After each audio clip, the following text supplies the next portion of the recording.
सना Yusuf murder case 2 जून को G13-1 के अंदर यूसुफ साहब के घर के अंदर कमरे के अंदर इनकी बेटी सना यूसुफ को मुलज़म उमर हयात ने नाहक कत्ल कर दिया था, जिसके बाद पूरी दुनिया ने उस नाहक खून के लिए आवाज़ उठाई, उस बच्ची के लिए आवाज़ उठाई।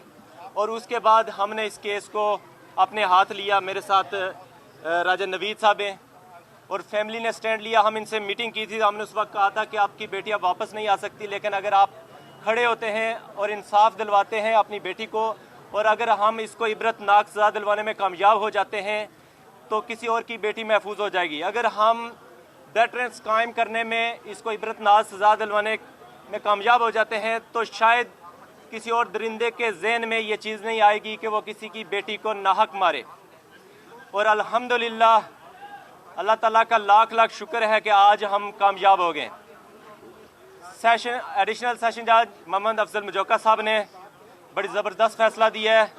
सबसे पहले 302 में उसको सज़ाए मौत, मुलज़म उमर हयात को सज़ाए मौत सुनाई है। उसके अलावा जो उसने हाउस ट्रेस पास किया, घर के अंदर गैर कानूनी तौर पर दाखिल हुआ, उसमें उसको 10 साल सज़ा।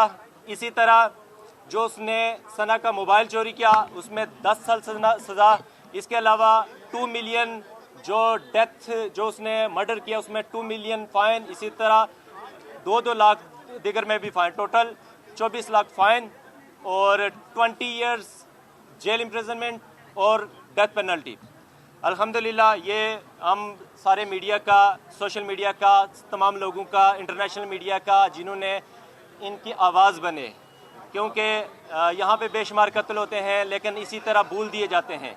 लेकिन ये पाकिस्तान के कैपिटल के अंदर ये वाक़या हुआ था। एक मासूम बच्ची जो अभी दुनिया जिसने देखना शुरू की थी, उसको एक दरिंदे ने घर में घुसकर मार दिया था। और अल्लाह ताला ने हमें हिम्मत दी थी कि हम खड़े हों उनके साथ, और अल्लाह ताला ने हमें सुरखरू किया। और मैं आपको बताता चलूँ, इस जो जज साहब का जो पेशेंस है, जिस तरह ड्यूरिंग प्रोसीडिंग 8 माह से ज़्यादा अरसा तकरीबन ये केस चला, जिस तरह मुलज़म और उनकी जो लीगल टीम है उनके ज़रिए उन पे जो अटैक किए गए, उनकी ज़ात पे अटैक किए गए, इसके अलावा इसको केस को उलझाने के लिए जो हरबे इस्तेमाल किए गए, कभी ये कहा गया कि तालिबानों के ज़रिए धमकियाँ दे रहे हैं, कभी एक मसनूई मुलज़म अदालत में लाकर उसके ये कहा गया कि जी इसके ज़रिए मुद्दई हमें मरवाना चाहता है। इसके अलावा हाई कोर्ट में 2 बार गए, honourable chief justice Islamabad high court, उन्होंने फैसला दिया हमारे हक में ये मुलज़म की जो पिटिशन थी। इसी तरह एक और पिटिशन इस्लामाबाद हाई कोर्ट में खादिम हुसैन सोमरा साहब ने हमारे हक में फैसला दिया। इसी तरह सेशन जज राना नासिर जावेद साहब ने हमारे हक में फैसला दिया। सारी पिटिशन मुलज़म की पिटिशन